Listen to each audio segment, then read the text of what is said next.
eventually they'll acknowledge that we're in a recession. They'll say that it's going to be a very short recession.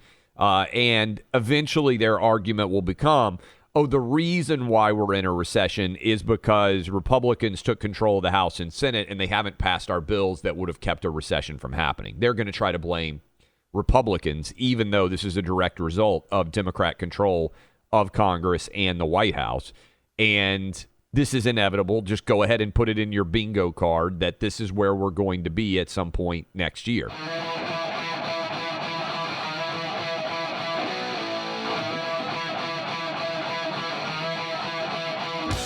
We're now at the point where they're just hoping to prevent a total butt kicking, right? I mean, they've now given, Democrats have realized the handwriting is on the wall.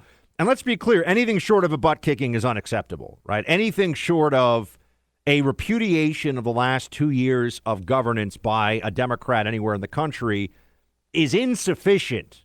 It means that we haven't restored balance and sanity in this country. It goes beyond politics. Like what they've done with COVID, with spending, with crime, with the border. These are indefensible things. And they're not even trying to, or rather, they're trying to hide, I suppose, more than defend some of these positions. Let me just give you two of them, Clay, because I think this lays out the situation for them right now. We have the Biden administration is moving to, this is from Bloomberg, release another, call it 15 million barrels of oil from the Strategic Petroleum Reserve, trying to basically just buy off the American people with this little shot of gasoline right before we go into the midterms. So that's how just desperate and obvious they are, right? I mean, they're really timing it so they want to do it right. They want people to say, price of gas is going down. I guess maybe things are okay. Meanwhile, it's not really going down in any meaningful way. It's a short-term, sugar high, if you will. And the other part of this, and I know this is the big story on Fox today, Clay, they're telling the Biden administration told the city of El Paso, don't declare a migrant emergency. And this is just for political reasons, because there's obviously an emergency. They can't handle the influx. There's tent cities all over the streets. So they're basically at a point now where they're just telling everybody, this White House is saying, in as many places as they can, don't let people see what's going on, and let's hide reality, at least until the election's over. But it's not working. And it is a sign of desperation. We told you this before it became the common consensus, Buck. When they've got Joe Biden on the road in California and in Oregon 3 weeks before the primary, and you're having to defend really strong blue states from a Republican rise, things are not going well for the Democrats. And it's like every day they seem to get worse. Here's a quote I grabbed from Politico, Buck, that I thought you would like. This is from a Democrat strategist who advises major party donors. That's who is the quote is attributed to in the Politico article. I think we had 3 really good weeks in August that everybody patted themselves on the back. We were like, yeah, that should be enough to overcome 2 years of crappy. He didn't say crappy everything. Now it's not looking great. The best we can hope for is a 50-50 Senate, but the House is long gone. And I just thought that quote kind of epitomized where Democrats are as we sit exactly 3 weeks from the midterm, with many people now out there listening to us already underway with their voting, as early voting has started in many of the battleground states, such as Georgia. The Bloomberg economics model projection, say that one 10 times real fast, they're projecting they never, economic modeling, I feel like never does this. They can't economically model what happened yesterday with 100% certainty. Yeah, right. But they're saying 100% certain that next year there will be a recession. Effectively, yeah. First of all, I think we could argue we're really in a recession. It's just a slow-moving recession. And so they're trying to say that the indicators, because they're not all present simultaneously, means we're not. But when you're at a point where a Bloomberg econ model is 100% sure of anything, that's as blaringly obvious as it goes. So we're in the Biden recession, everybody. Instead of being in the build back better boom after COVID, we are in an economic downturn. Inflation is the primary culprit behind this whole fiasco. Spending is the primary culprit behind that. And who's doing all the spending against over the objections of Republicans? We know it's the Democrat Party. And this is also why, I think, Clay, people are wising up to a whole bunch of things here. When you have, for example, Raphael Warnock, and we'll play this for you guys a little later. I saw him say, when asked, well, hold on a second. This is a very basic, this is a very straightforward proposition, Clint. I want anybody who's listening to us who has doubts, which is a small segment of the audience, but if you have any doubts about whether you should vote Republican or not, we've got some independents, we've got some Democrats listening. God bless them. We're happy that they're lending us their ears. Ask yourself this question. Who's been in charge the last 2 years, and who's been pushing all the spending? And given that answer, why would you trust them on inflation? When Warnock gets asked about this, we all know, what he says? We're still in a pandemic. Oh, of course. This is how pathetic things are, folks. Oh, we're still in a pandemic. That's the answer? You got to be kidding me. But they're not. They got nothing else. Well, and here's my theory. Buck. Obviously, they don't want to admit that we're in a recession before the midterm. And that's why you've got these incredibly awkward, tone-deaf Joe Biden eating an ice cream cone while he talks about how strong our economy is. But here's my prediction. You want a prediction you can write down? We're going to hit a recession next year. Joe Biden and his allies in the media will say the reason we're in a recession is because Republicans win the midterm. Didn't support his Build Back Better plan. Yeah. Oh, totally. That just so everybody out there understands, next year, this will be the argument that they make as to why we're in a recession. We actually do have Raphael Warnock, who wants to continue to be the senator from Georgia, one of two.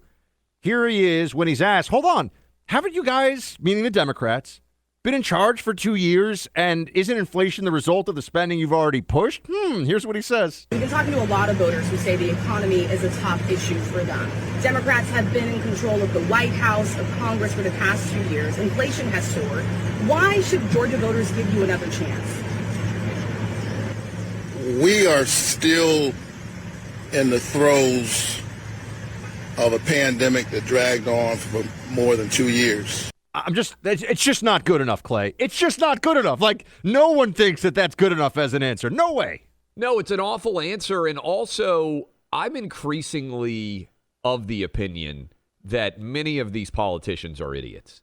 Because I know a lot of you out there, no kidding. I've been there for a long time, by the way. Yeah, but, yes. I mean, the guy has been campaigning full-time for a year. That's not a really difficult question. I mean, it's a good question. But it's one that is imminently foreseeable that you would be asked. How is he that bad? I mean, this is a guy who speaks every single weekend as a preacher. I mean, Herschel whipped him in their debate, and Herschel Walker is not a professional speaker. But how is his answer that bad? I mean, that they had all this time to come up with an answer to this. He's been on the trail for a year. He gets a moderately difficult question. I mean, in the sense that it's not a softball where it's designed to. I mean, he could have immediately gone into KJP's awful lies about how we built 10 million jobs and we're not there yet, but we're overcoming. And yet he couldn't even do it. And his default was did his brain freeze? He just went back and said, "Oh, the pandemic," as if that's a big deal in Georgia. We're at this level, though, where the answers they give, they are not believable. They're not credible. And then additionally, the Democrats, when they have to respond to these things, they give not credible answers that even if they were true, would cause their own problems, right? So if it were true we were still in a pandemic, wouldn't then people want to ask, hold on a second, what about all the vaccine mandates and Biden's going to get us through this and he's going to listen to the science? And so you're admitting the economy is crap, but your best position here is to say the economy is crap because we're still in the awful pandemic that the sitting president effectively ran most of his campaign on beating. So it's like you either go from one massive failure to the other massive failure. And the funny part is, the reality is, we are in a recession. It is the Democrats' fault. Oh, and we are still not actually, well, I shouldn't say we're still in a pandemic. They didn't beat the pandemic. We just all got sick is effectively now, what happened. That's exactly right. They are going to argue next year when the inflation becomes – remember, for a long time they've been arguing we're not going to be in a recession. But we clearly are going to be in a recession next year at some point. They were first arguing we weren't going to have real inflation. Remember that? That was the first one. Of course.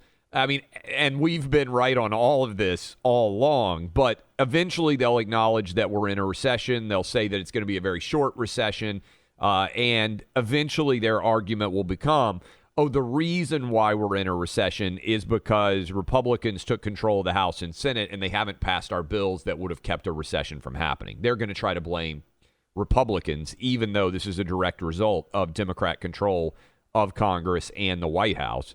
And this is inevitable. Just go ahead and put it in your bingo card that this is where we're going to be at some point next year. Now, I think there may be a less vociferous argument about that because Buck and I disagree on this, but I think Joe Biden by February or March is going to have to announce that he's not going to run for re-election, and then there will be less of a desire to try to protect Joe Biden, and you'll see a lot of Democrats suddenly saying, well, the reason we're here is I've got the solution for some of these problems that are out there, and they won't be trying to defend Biden's record as much if he's not running. I just think a part of this, given the ruthlessness that we see of putting forward these people like Biden and Fetterman, who are essentially victims who are supposed to be emperor at the same time, right? Like, you give this person power, don't question it. And if you criticize them, why are you being such a bully? Why are you being an ageist or an ableist or whatever? Given that mentality, which they really used the first time around with Biden, this isn't new. I think that their whole plan, Clay, is that they have Biden run again and then step down within the first year. And I think they're comfortable with that. I think they believe in a Biden-Trump matchup, which is what a lot of us are still expecting. Who knows? Yeah. I always say, we can't. This is why I'll make bets with you, because I always sit here and say, no one can predict the future, right? I mean, I think you can identify trends. You can analyze what has happened with precision, but to identify the future with precision is something that nobody could do. And if they could, they should just sit around and play the stock market all day. Or sports gamble, like they did back in the day in Back to the Future when Biff got the sports almanac.